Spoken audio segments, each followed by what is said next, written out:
Iki ya bisa dikatakan itu kan bukan dibunuh di sini, gitu. Cuma adik saya itu minta diajari sholat ya. Habis itu sholatnya itu agak meragukan masa sopir sampai seperempat jam. Nah, setelah sholat itu ternyata ada yang disiapin disuruh bunuh dipakai kampak. Nah, gitu. Habis itu kan pingsan, setetes pun tidak ada darah, Pak. Nah, habis itu dibawa di mobil, gitu kan. Korban di sana dibakar. Kenapa saya kok bisa hidup? Di sana kebetulan ada orang nunggu durian itu, Pak. Nah, cerita sama saya, oh itu bangsat, itu bukan manusia, itu masa manusia dibakar hidup-hidup.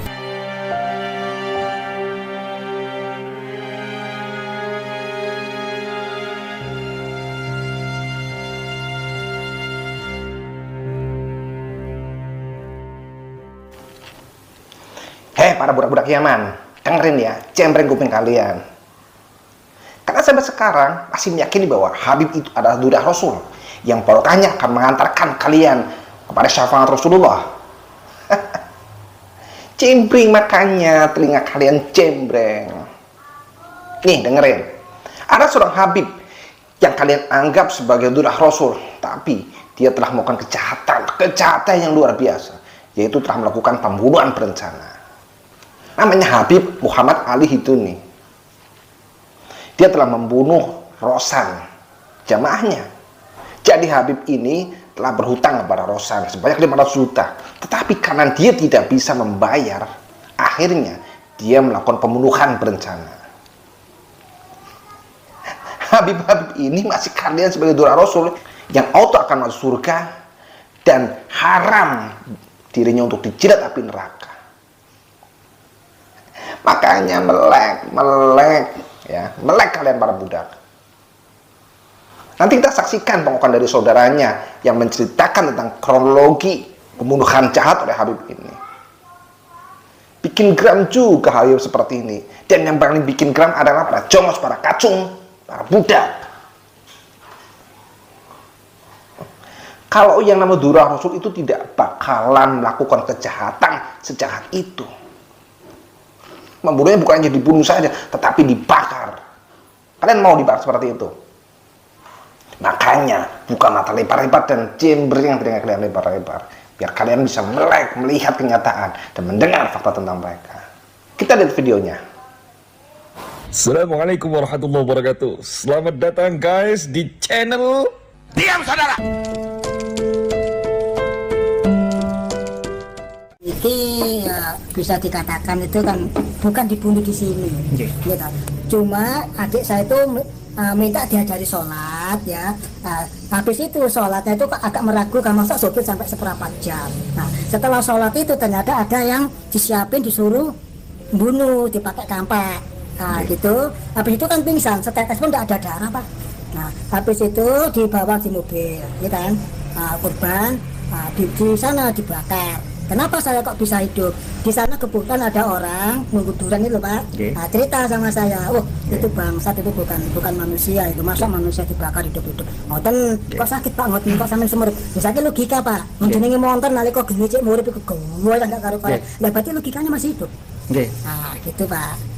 Nah, setelah itu kan saya nunggu di situ. Datanglah tim forensik dari Polda Jawa Timur. Saya kan yang disuruh pertama ngambil mayat adik saya sama si pihak yang berwajib. Oh, jadi ini masih hidup ya? Ya kalau miturut keterangan dari orang yang nunggu durian itu sekarang logika loh, Pak. Mobil waktu mau api baru nyala, itu kenyataannya goyang. Ya siapa yang goyangkan kalau tidak hidup? Oh, gitu toh. Nah, ternyata setelah saya cek di situ sama pihak yang berwajib, kaki dan tangan itu diikat sama kawat. Oh, gitu. Ceritanya gitu, jadi Pak. waktu dibakar itu beliau masih hidup, nggih? Ya kalau ceritanya orang itu kan gitu. Ya sekarang yang menggoyangkan itu siapa? Nggih. Gitu. Nah, kalau kita kaitkan dengan kejadian di sini kalau emang pembunuhan di sini tidak ada darah. Nggih. Gitu. Nah, sedangkan pengakuan dari pelaku waktu sidang mahkota itu cuma dipakai dipatok sama palu. Gitu loh, Pak. Ceritanya, Pak. Betul. Jadi pembunuhan terjadi ya pada saat dibakar itu, Pak, nggih? Ya kalau pembunuhnya di sini di rumah. Menganiaya. Kalau kita bicara secara logika, kok mati di sini ya nggak mungkin toh. Nyatanya di sana masih hidup. Itu pengakuan orang yang nunggu duren. Kenapa mobil kok goyang-goyang, berarti orang itu masih hidup. gitu loh Pak. Jadi beliau dianiaya di sini. Nggih, apa dimasukin di mobil, nggih, diuruti baju-bajunya adik saya itu seakan-akan lewat di Banyuwangi itu kayak pedagang baju.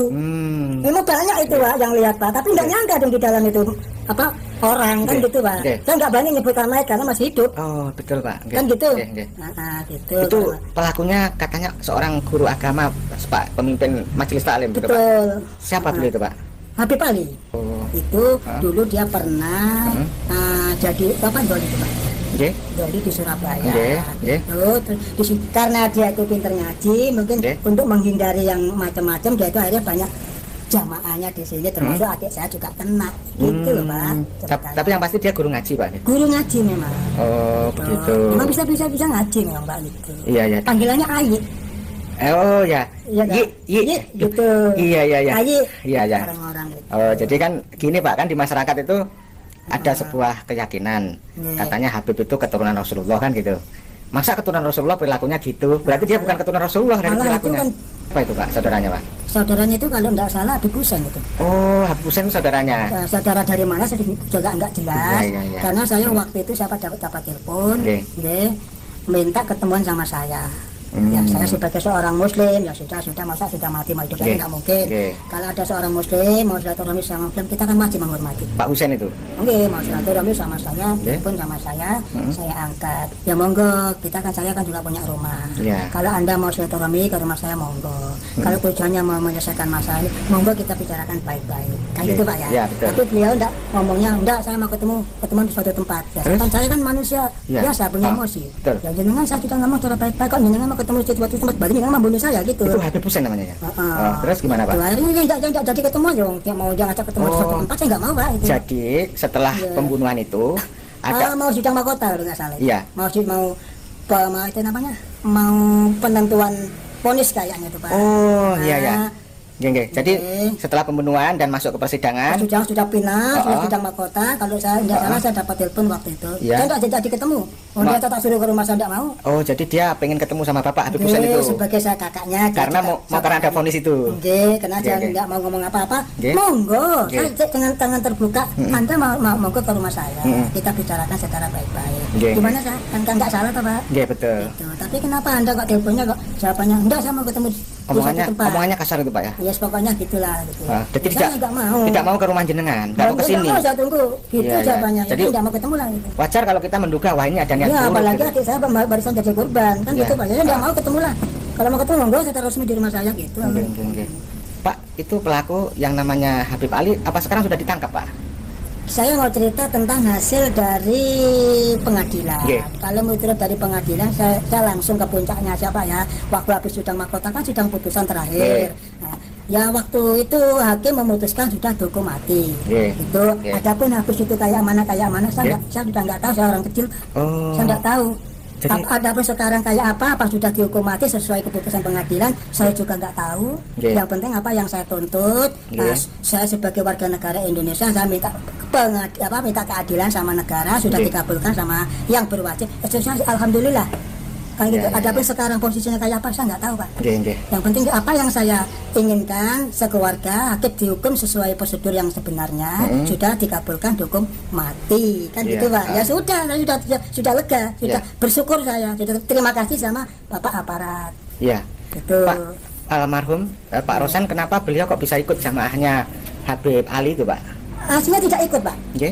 Itu kronologinya kan gini, adik saya itu mau naik haji.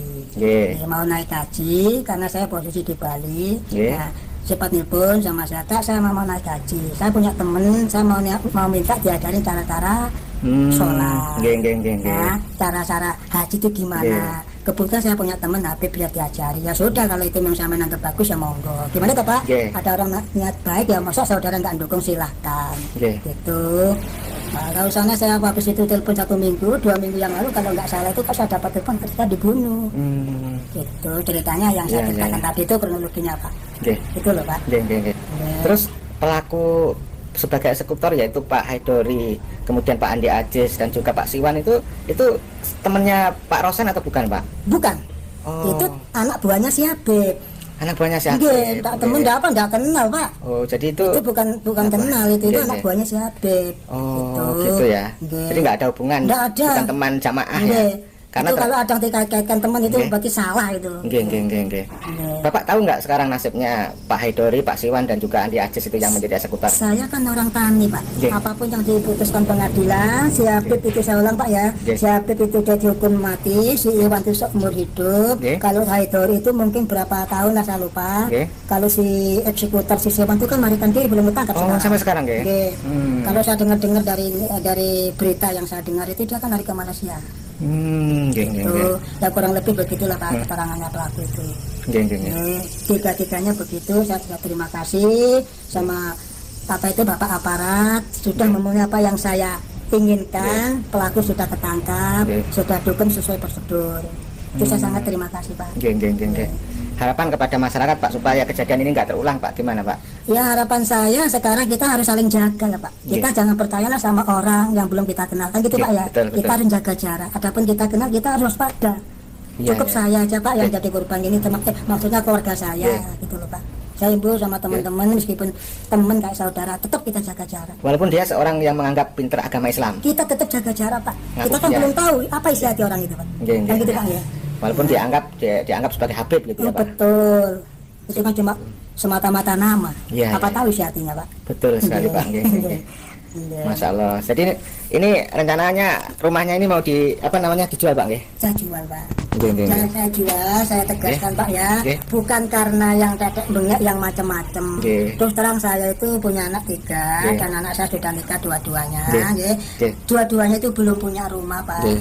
Nggih. Menantu saya ajak kumpul di sini. Nggih. Ya begitulah Pak yang namanya anak mantu Pak. Nggih. 1001 yang bisa rukun. Nggih. Saya punya niat ini saya jual untuk saya bagikan sama anak-anak saya. Nggih. Jadi jangan sampai yang kayak kemarin-kemarin isunya begini begitu katanya rumah habis tinggalnya orang mati. Monggo katanya sama saya Nggih. kalau misalnya nggak jelas. Nggih. Nanti kan saya bisa menerangkan Nggih. gimana kronologinya. Ini bukan rumah tinggalnya orang meninggal. Betul. Meninggalnya bukan di sini.